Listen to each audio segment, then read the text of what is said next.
మిత్రులారా, నేను మీ శ్రీనివాస్ చౌహాన్ అడ్వకేట్. మిత్రులారా, ఓ ప్రాక్టికల్ కేసులోని విషయం ఏంటి అంటే, ఒక వ్యక్తి షాప్ నిర్వహిస్తున్నాడు. ఆ షాప్కి ఒక పరిచయం లేని కస్టమర్ వచ్చి ఇతనితో ఏం చెప్పాడనంటే, నా మిత్రుడు ఒకరు మీకు ఫోన్పే ద్వారా 50,000 రూపాయలను పంపిస్తారు, 1000కి 50 రూపాయల చొప్పున కట్ చేసుకొని మిగతా డబ్బు నాకు క్యాష్ రూపంలో ఇవ్వండి అని అడిగాడు. షాప్ అతను ఏది ఆలోచన చేయకుండా సరే అని ఒప్పుకొని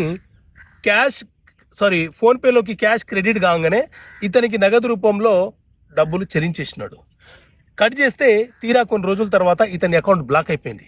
ఎందుకు అకౌంట్ బ్లాక్ అయిపోయింది అంటే, అవతల వ్యక్తి ఎవరైతే ఈ ఫోన్పేలోకి డబ్బులు పంపించాడో ఆ అమౌంట్ అంతా కూడా ఒక ఫ్రాడ్, సైబర్ క్రైమ్ చేయడం ద్వారా వచ్చినటువంటి అమౌంట్. వాళ్ళు సైబర్ నేరాలు చేస్తూ ఆ సైబర్ నేరాల ద్వారా సంపాదించినటువంటి డబ్బుని వైట్ మనీగా మార్చుకోవడం కోసం ఒక ముఠాగా ఏర్పడి బిజినెస్ మ్యాన్లను, లేకపోతే పరిచయం ఉన్న వ్యక్తులను, పరిచయం లేని వ్యక్తులను మాటల్లో కలిపి ఆశ చూపించి ఈ రకంగా ఒక ఫ్రాడ్ అమౌంట్ని వైట్ అమౌంట్గా మార్చుకొని మనల్ని మోసం చేస్తున్నారు. మన పైన కూడా ఎఫ్ఐఆర్ నమోదవుతుంది, మన అకౌంట్ బ్లాక్ అవుతుంది, చార్జ్ షీట్లో మన పేరు ఉంటుంది, ఇన్వెస్టిగేషన్లో మనం కూడా భాగస్వామ్యం అవుతాము.